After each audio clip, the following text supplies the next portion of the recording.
নমস্কার বন্ধুরা, চেটেপুটে চ্যানেলে আপনাদের সবাইকে স্বাগত। আমি এখানে দেখুন একটা বাটি নিয়েছি, এর ভেতরে আমি দিয়ে দিচ্ছি 1.5 কাপ পরিমাণ ময়দা। এবার এখানে আমি দিয়ে দিচ্ছি একটা ডিম ফাটিয়ে,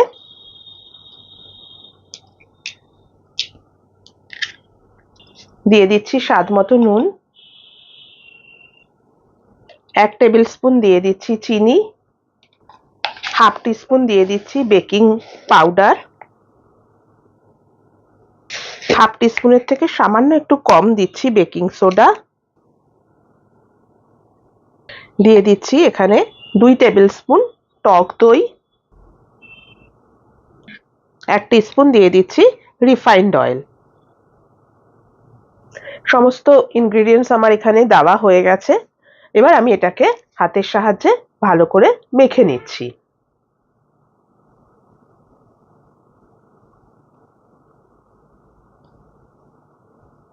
আমি আজকে আপনাদেরকে বানিয়ে দেখাচ্ছি ইস্ট ছাড়া একদম খুব তাড়াতাড়ি ঘরোয়া উপকরণ দিয়ে বেবি নান।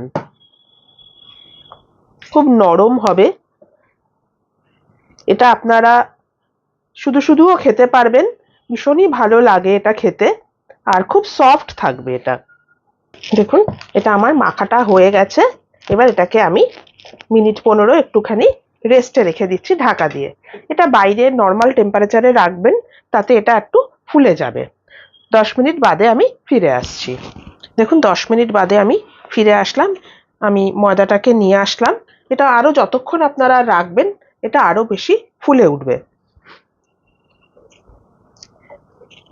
ভালো করে আমি আবার একটু ডলে নিচ্ছি। এবার এটা থেকে আমি সমানভাবে একটু ভাগ করে নিচ্ছি।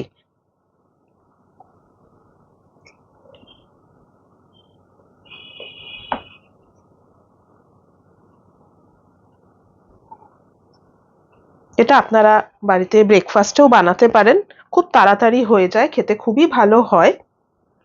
একটা একটা করে লেচি আমি নিয়ে নিচ্ছি। হাতে একটু শুকনো ময়দা বা তেল দিয়ে দেবেন। একটু বড় বড় লেচিটা হবে, দেখুন এরম এরম সাইজে।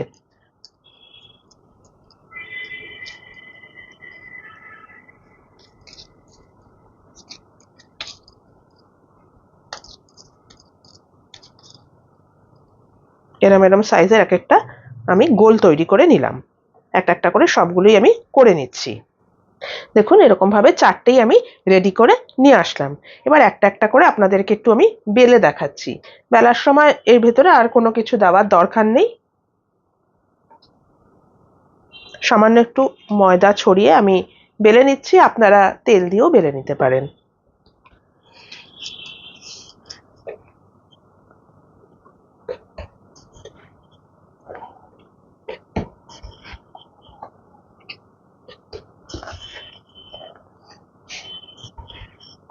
ব্যাস, এর থেকে বড় আমি করব না, এই সাইজের এক একটা বেলতে হবে।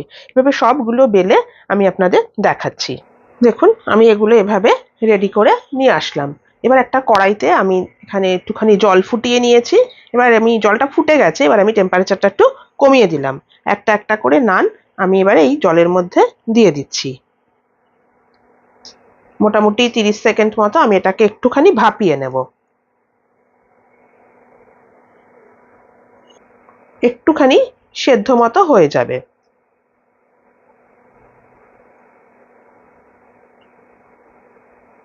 আমার প্যানটা একটু ছোট বলে আমি 3টে দিলাম, আরেকটা পরে দেব।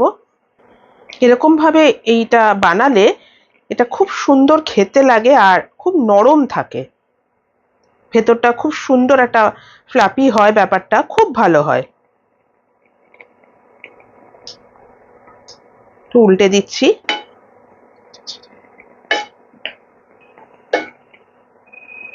একটু ফুলে ফুলেও যাচ্ছে দেখুন।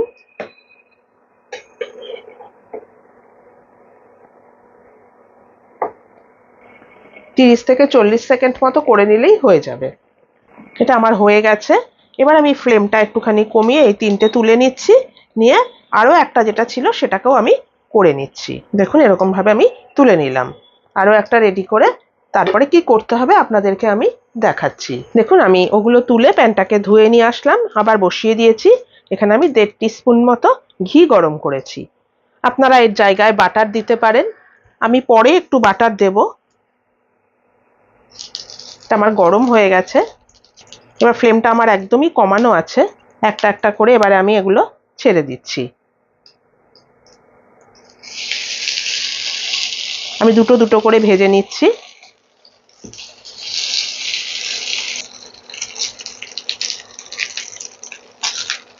উল্টে দিলাম।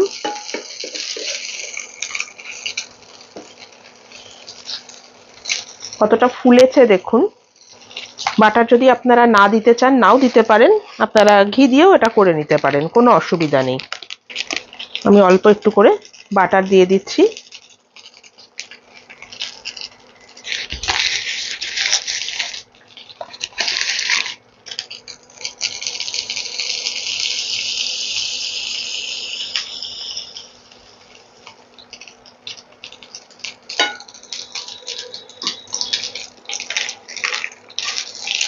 দেখুন কিরকম সুন্দর একটা কালার আসছে।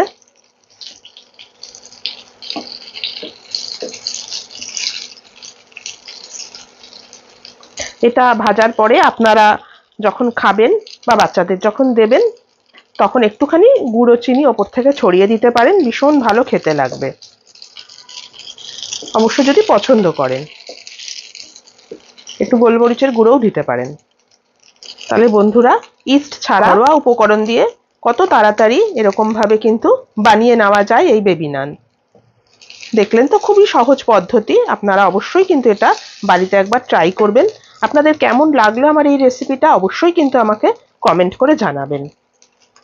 খেলে কিন্তু বুঝতেই পারবেন না যেটা ইস্ট ছাড়া হয়েছে। এবার আমি এটা তুলে নেব, আরো যে বাকি দুটো আছে সে দুটোকেও ভেজে নেব আমি। তারপরে আপনাদেরকে আমি এটা সার্ভ করে দেখাবো। দেখুন বন্ধুরা, রেডি হয়ে গেল আমার একদম ঘরোয়া উপকরণ দিয়ে ইস্ট ছাড়া আজকের এই বেবি নান রেসিপি। আপনারা অবশ্যই এটা বাড়িতে ট্রাই করবেন, আপনাদেরও ভালো লাগবে, আমি কথা দিলাম। আমার এই রেসিপিটা যদি আপনাদের পছন্দ হয়ে থাকে আর আপনারা যদি আমার চ্যানেলের নতুন বন্ধু হয়ে থাকেন, তাহলে প্লিজ আমার চ্যানেলটিকে সাবস্ক্রাইব করে একটা লাইক করে আমার পাশে থাকবেন। আর যদি ফেসবুক থেকে দেখেন, আমার পেজটিকে ফলো করে নেবেন। আজ তাহলে চলি, আবার চলে আসবো অন্যদিন নতুন কোনো রেসিপি নিয়ে। সুস্থ থাকবেন, ভালো থাকবেন, নমস্কার।